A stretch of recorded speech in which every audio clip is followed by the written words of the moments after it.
నమస్కారం అండి. నేను మీ తేజాని. తేజ రుచుల పసుపుకి స్వాగతం అండి. ఈరోజు పిల్లలకి ఎంతో హెల్తీగా ఉంచే బిస్కెట్స్ అనేవి మీ ముందుకు తీసుకొచ్చానండి. అవునండి, చాలా హెల్తీగా, చాలా టేస్టీగా, పంచదార మైదా వాడుకోకుండా చక్కగా చేసుకునే ఈ బిస్కెట్స్ రెసిపీ చూద్దామండి. ముందుగా మిక్సీ జార్లోకి అరకప్పు గోధుమ పిండి, అరకప్పు సూజీ రవ్వ, అలాగే టేస్ట్కి 2 ఇలాచి, అది మీకు ఇష్టం ఉంటే వేసుకోవచ్చు, లేదండి.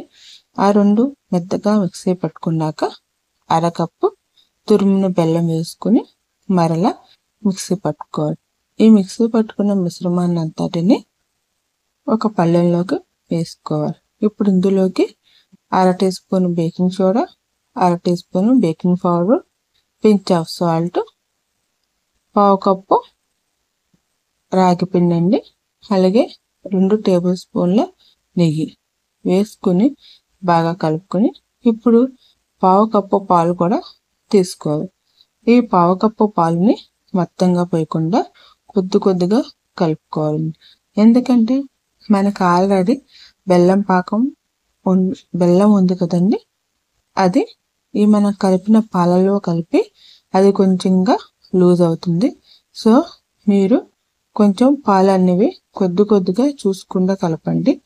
ఒకవేళ పాలు ఎక్కువైతే కనుక మనకి పిండి నానేటప్పటికి ఇంకా పలచన అయిపోతుంది పిండి అనేది. ఒకవేళ మీకు కొద్దిగా పలచన అయ్యిందంటే కనుక కొంచెం రాగి పిండి అనేది కలుపుకోండి. చూసారా, ఈ మిశ్రమాన్ని మొత్తంగా ఇలా కలిపాం కదండి.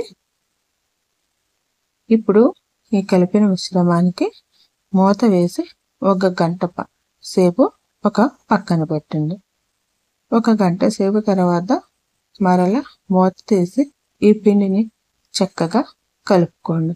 ఇప్పుడు ఈ కలుపుకున్న మిశ్రమాన్ని చిన్నగా మనము బిస్కెట్స్ లాగా చేసుకోవాలి. ఈ బిస్కెట్స్ చేసే టైంలో మరో పక్కన పొయ్యి మీద ఒక ఇడ్లీ పాత్రని మీడియం టు లో ఫ్లేమ్లో 10 నిమిషాల పాటు ప్రీ హీట్ చేసుకోవాలండి. ఇప్పుడు ఇలా చేసిన బిస్కెట్స్ని చక్కగా మనకు నచ్చిన డ్రై నట్స్ ఉన్నాయి కదండి, వాటిల్లో డిప్ చేసుకోవాలి. మనకి ఏమేమి డ్రై నట్స్ కావాలంటే వాటిని చక్కగా వాడుకోవచ్చు. ఇప్పుడు ఇలా బిస్కెట్స్ చేసుకుని పక్కన పెట్టుకొని మనము ఇడ్లీ పాత్రలో ఇడ్లీ రేకుపడి తీసుకుని చక్కగా నెయ్యి అనేది అప్లై చేసుకుని మనము ఇందాక చేసిన బిస్కెట్స్ ఏవైతే ఉన్నాయో వాటిని ఇప్పుడు 4 బిస్కెట్స్ అనేవి పెట్టుకోవాలన్నమాట. పెట్టుకున్న ఈ రేకిని ఇప్పుడు మనం 10 నిమిషాల పాటు ప్రీహీట్ చేసిన ఇడ్లీ పాత్ర ఉంది కదండి, ఆ ఇడ్లీ పాత్రలో పెట్టుకుని చక్కగా మనం మూత పెట్టేసుకోవాలన్నమాట. ఇది ఇడ్లీ పాత్రలో పెట్టి మూత పెట్టుకుని, ఒకవేళ మీకు ఇడ్లీ పాత్రలో కాకపోతే మామూలు పాత్రలో అయినాను స్టాండ్ పెట్టుకుని చేసుకోవచ్చండి. ఇలా పెట్టుకుని మూత పెట్టుకుని లో టు మీడియం ఫ్లేమ్లో 20 నుంచి 25 నిమిషాలు ఉంచాలండి. ఒక్కసారి 20 నిమిషాల తర్వాత వచ్చిన తర్వాత చెక్ చేసుకోండి. మంచి వాసన వస్తే మన బిస్కెట్స్ అనేవి రెడీ అయిపోయినట్టేనండి. చూసారా, అడిగిన బాటంలో లైట్ బ్రౌన్ కలర్లో వచ్చి పైన మనకి నట్స్ అనేవి కొంచెం ఫ్రై అయినట్టు ఉన్నాయి కదండి. అంతేనండి. ఇప్పుడు ఆ ప్లేట్ని తీసేసి ఇప్పుడు మరొక ప్లేట్ పెట్టాను అనమాట.